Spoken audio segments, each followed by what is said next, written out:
प्रधानमंत्री राहत कोष के फंड में से राजीव गांधी फाउंडेशन को फंड दिया गया। राजीव गांधी फाउंडेशन कौन चलाता है? कांग्रेस की अध्यक्ष और उनका परिवार चलाता है। मान्यवर, इन्होंने कहा कि हिंसा और दंगों का इसमें से निकाल दिया। मान्यवर, आपदा प्रबंधन और दंगों की हिंसा का क्या लेन देन, मुझे बताइए। ये क्यों विचार आता है? क्योंकि इनके राज्य में बहुत दंगे होते हैं। मान्यवर, उनको सुनना है क्या? आप प्लीज मुझे संरक्षण दीजिए, उनको बिठाइए। Honorable members, please take your seat. This is not our culture. I am happy that leader will take care of you. Please, no, take your seat. Take your seat. Okay. Take your seat. Bengal में सरकार बदली, party बदली, मगर walkout करने की परंपरा नहीं बदली। कम्युनिस्ट भी करते थे, ये भी करते हैं। मान्यवर, ये फंड का उपयोग क्या हुआ? प्रधानमंत्री राहत कोष के फंड में से राजीव गांधी फाउंडेशन को फंड दिया गया।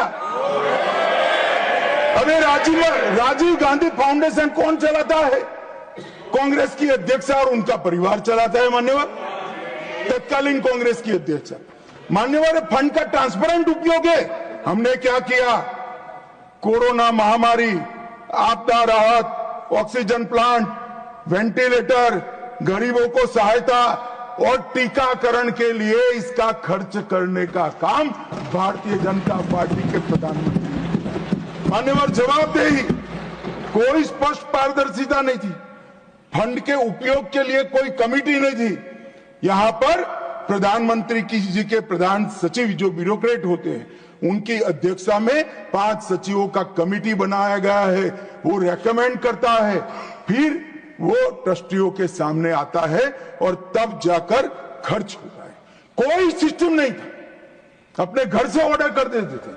मान्यवर, और कोई भी प्रकार की जवाबदेही के बगैर दान स्वीकार कर लिया जाता है। आज पूरे दान का रिकॉर्ड है और पारदर्शी ढंग से संचालित होता है। मान्यवर, हमने राहत कार्य के साथ साथ कई प्रकार के इनोवेटिव सहायता भी की है और राजनीतिक हस्तक्षेप इसमें कोई नहीं है। सभी जनता के चुने हुए नुमाइंदे और सरकार के 5 प्रमुख पद पर बैठे हुए मंत्री ही इसके अंदर काम करते हैं। पार्टी का कोई नहीं। अब देश की जनता तय करे कि पारदर्शिता कहां है। आप पारदर्शिता के मामले में तो बोलिए ही मत। जीप कांड से लेकर बोफोर्स तक इतनी पारदर्शिता आपने बताई है, 2G तक, कि पूरा देश थक गया है। देखते थे 12 लाख करोड़ के घपले घोटाले भ्रष्टाचार किए और तब जाकर वहां जाकर बैठे हो। मान्यवर, ये राजीव गांधी फाउंडेशन, इसके लिए भी बताने के लिए बहुत कुछ है, मगर मैं बता नहीं सकता, बताना नहीं चाहता, क्योंकि वो राजीव गांधी फाउंडेशन को सब PSU भी फंड करते थे, कई कन्वर्जन करने वाले संगठन भी करते थे। जाकिर नाइक के NGO से भी उसको 50 लाख का चंदा मिला था। मान्यवर, और कई चीनी संस्थाओं ने भी पैसा दिया था। मान्यवर, ये ट्रांसपेरेंसी की बात भारतीय जनता पार्टी के लिए करते हैं। मान्यवर, कोई अधिकार नहीं है इस बात करने का। मान्यवर, नीरज दागी जी ने कोविड विफल प्रबंधन का मुद्दा उठाया। इसके बाद उन्होंने कहा DM अधिनियम में कोई विशिष्ट आपदा सूचीबद्ध नहीं है। आपदा सूचीबद्ध करने का अधिकार राज्यों के पास है। अपने राज्यों के आपदा के प्रकार के अनुसार वो उसको सूचीबद्ध कर सकते हैं। और इन्होंने कहा कि हिंसा और दंगों का इसमें से निकाल दिया। मान्यवर, आपदा प्रबंधन और दंगों की हिंसा का क्या लेन देन, मुझे बताइए। ये क्यों विचार आता है? क्योंकि इनके राज्य में बहुत दंगे होते थे। आपदा प्रबंधन और दंगों का क्या लेन देन, कैसे कर सकते हैं? उचित ही किया है कि हमने नहीं किया है। एक हो गया मान्यवर,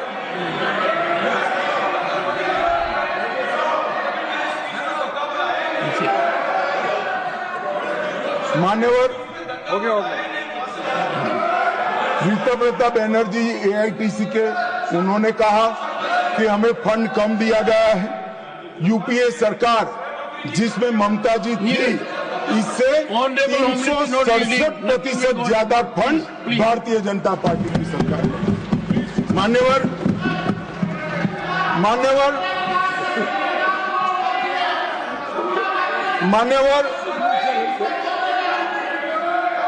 अब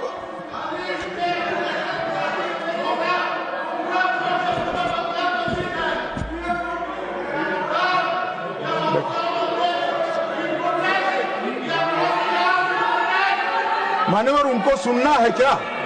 आप प्लीज मुझे संरक्षण दीजिए, उनको बिठाइए। Honorable members, please take your seat. This is not our culture.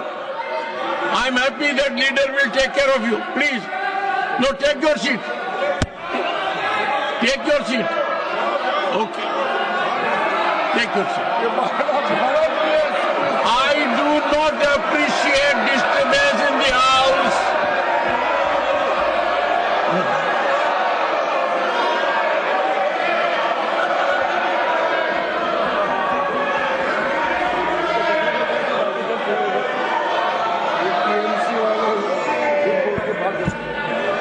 मान्यवर, बंगाल में सरकार बदली, पार्टी बदली, मगर वॉकआउट करने की परंपरा नहीं बदली। कम्युनिस्ट भी